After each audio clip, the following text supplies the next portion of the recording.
Growing up, Sarah was always the golden child. While I spent hours building computers in the garage, she was winning debate tournaments and student council elections. Mom would beam whenever Sarah spoke about her leadership potential and her plans to revolutionize the tech industry.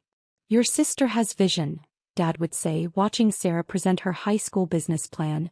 "She understands what it takes to build something real." Meanwhile, I was dismissed as the computer kid who played with gadgets all day. When I started freelancing web development at 16, earning more than most adults, the family called it pocket money and suggested I focus on real subjects, like Sarah's pre-law track. The dynamic only intensified in college. Sarah attended Harvard Business School while I chose a state school for computer science. Every family gathering became a showcase for Sarah's networking achievements, her internship at Goldman Sachs, her acceptance into exclusive entrepreneurship programs. "Sarah's making connections that matter," Mom would explain to relatives. "She's building relationships with future CEOs and venture capitalists. That's how real business gets done." When I mentioned my software projects or the apps I was developing, the conversation quickly shifted back to Sarah's latest academic honor or business competition win. I learned to stay quiet during these discussions, focusing on my code instead of family recognition. After graduation, Sarah launched her tech startup with great fanfare. The family invested their savings, convinced they were backing the next Silicon Valley success story. Local newspapers covered her launch event. LinkedIn was flooded with congratulations from our extended network. "Sarah's company is going to change everything," Dad proclaimed at that year's Christmas dinner. "She's got the business acumen and the vision to make it work." I had quietly started my own software consultancy, working with Fortune 500 companies to optimize their digital infrastructure.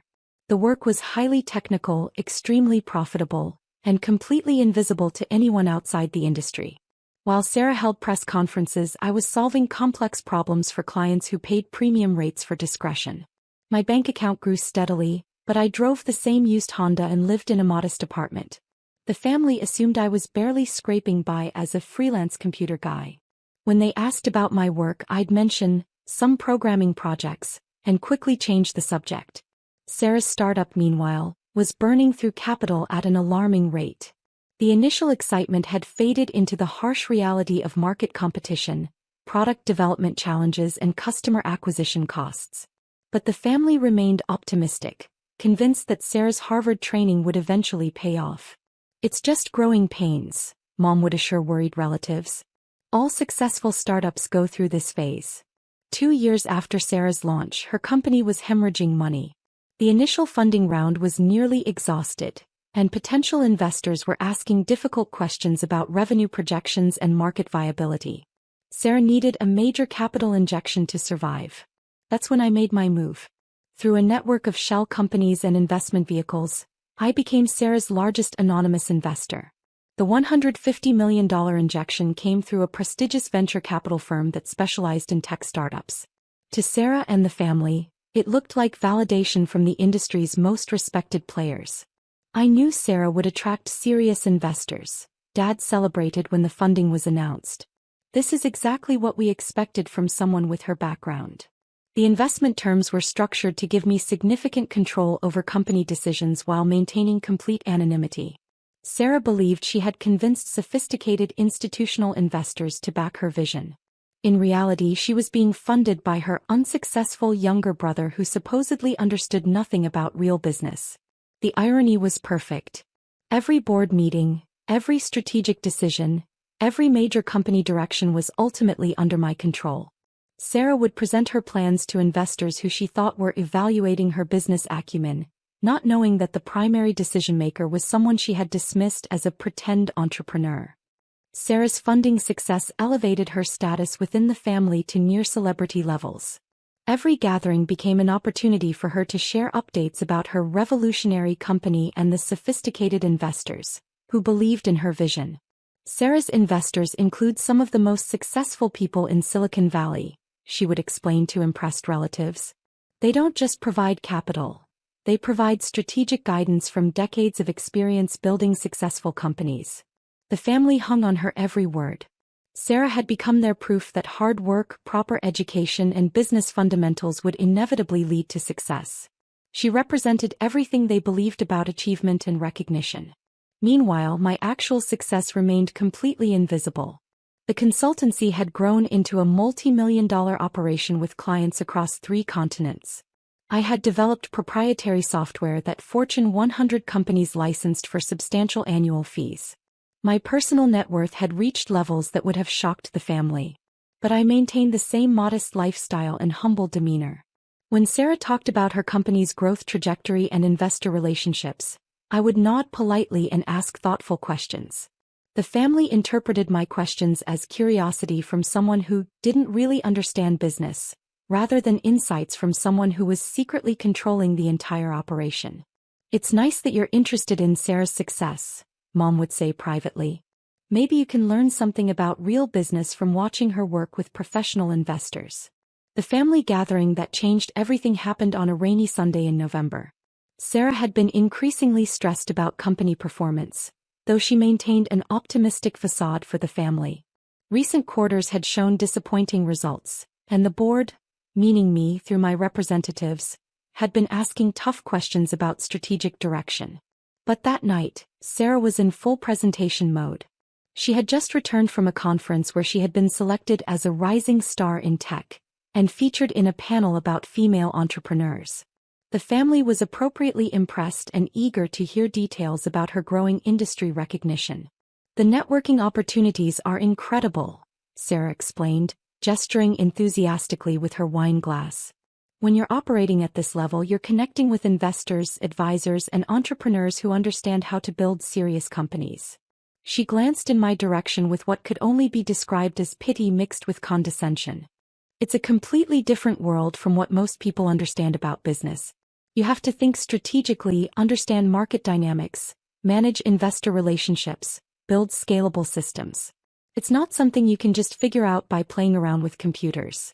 Dad nodded sagely. "That's the difference between real entrepreneurship and hobbies that people call businesses." Mom chimed in. "Sarah learned the fundamentals at Harvard. She understands how to work with serious investors who expect professional-level business operations." I continued eating quietly, occasionally asking questions about specific aspects of her company's performance. The family interpreted my questions as brotherly interest rather than the inquiries of someone who had access to detailed financial reports and board meeting minutes. Then Sarah made the comment that sealed her fate. "The thing about real business," she said, looking directly at me, "is that you can't fake it. You either understand how to work with institutional investors and build scalable operations, or you're just playing pretend entrepreneur with your little online thing." The table erupted in supportive laughter. Even our usually diplomatic aunt joined in the general agreement that Sarah had perfectly captured the difference between serious business and amateur dabbling. "Stop playing pretend entrepreneur," Sarah announced with finality. "Your little online thing isn't real business." Everyone laughed harder. I nodded quietly and replied, "Understood." But inside I was already composing the email that would destroy everything. I spent Sunday night reviewing Sarah's company files. As the controlling investor, I had access to every financial document, every board presentation, every strategic plan. The numbers told a stark story.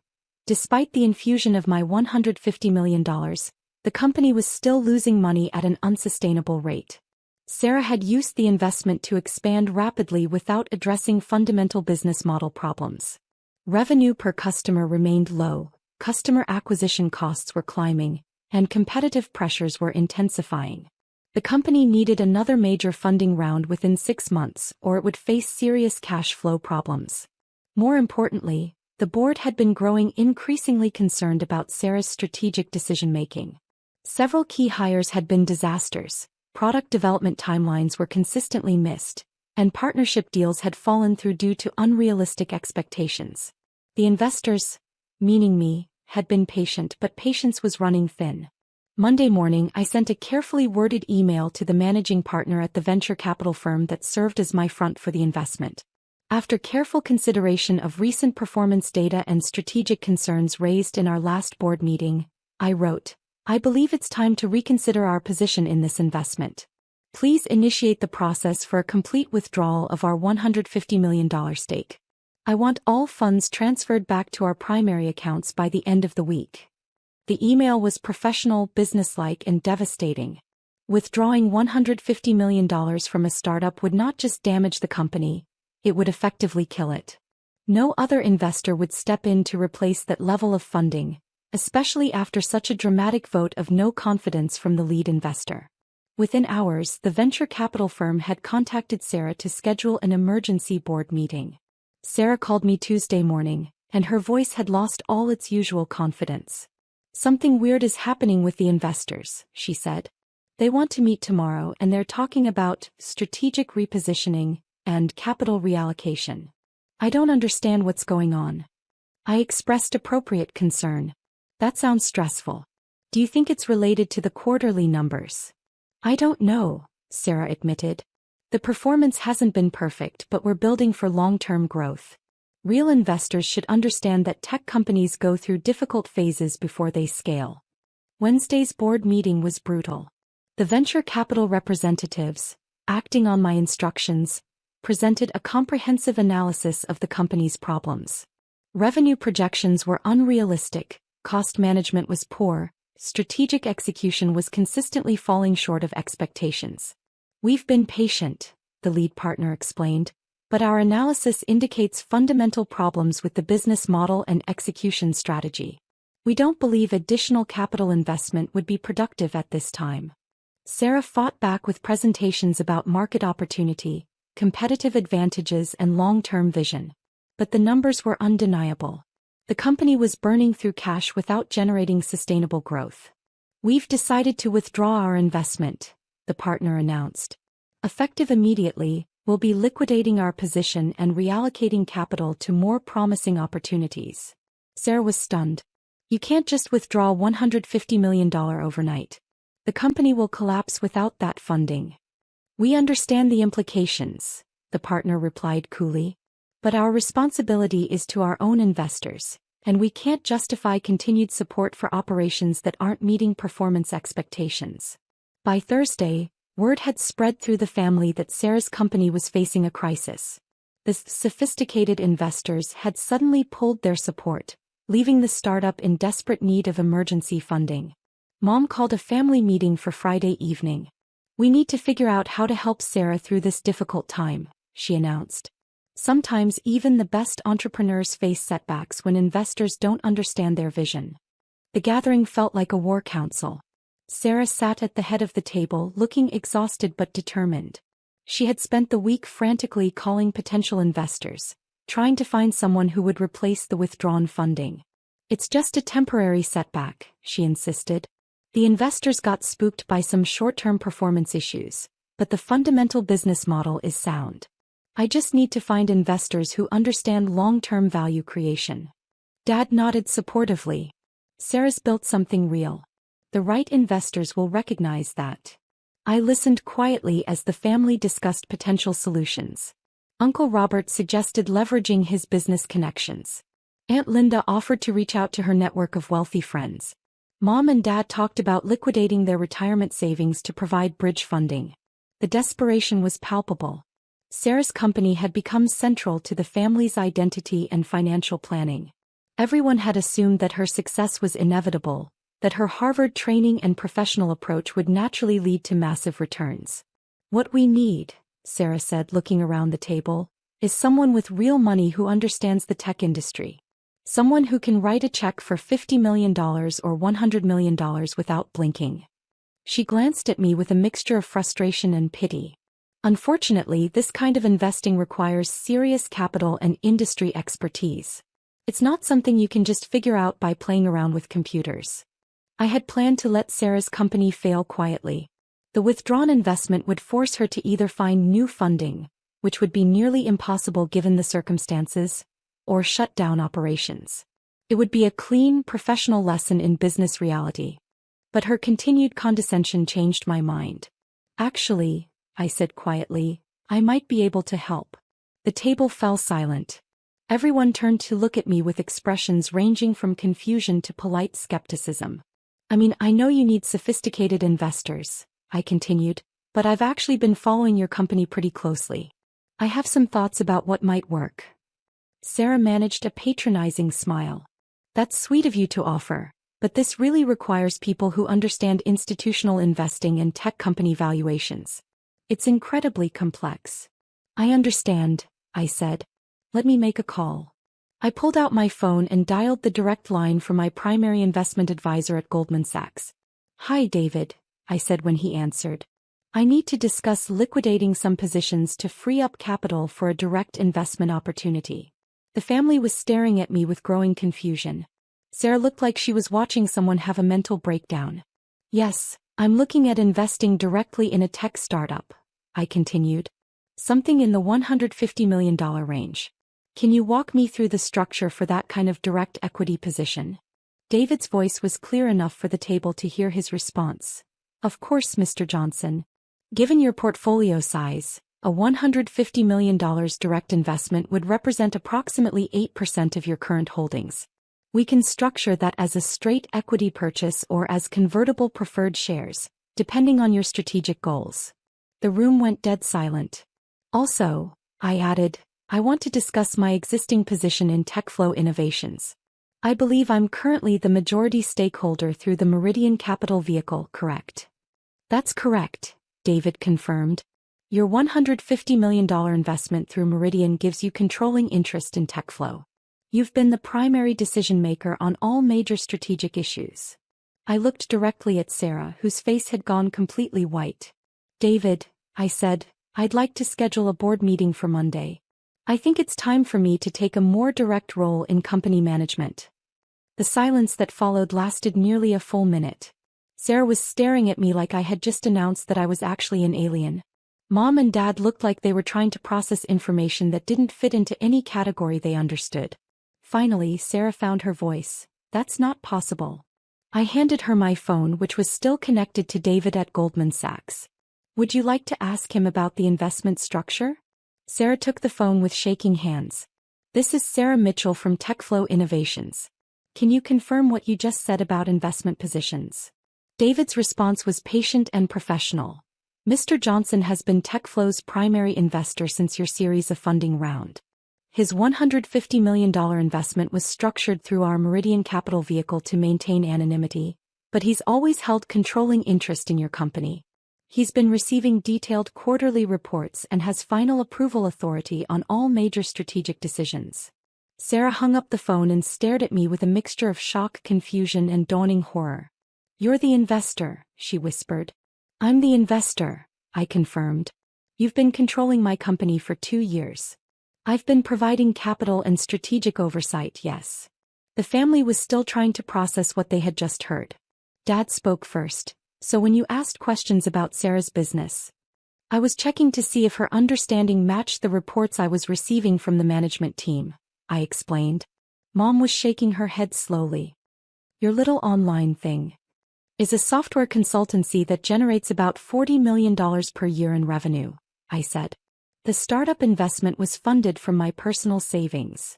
Sarah's face was cycling through a range of emotions: shock, embarrassment, anger, and something that looked like grief.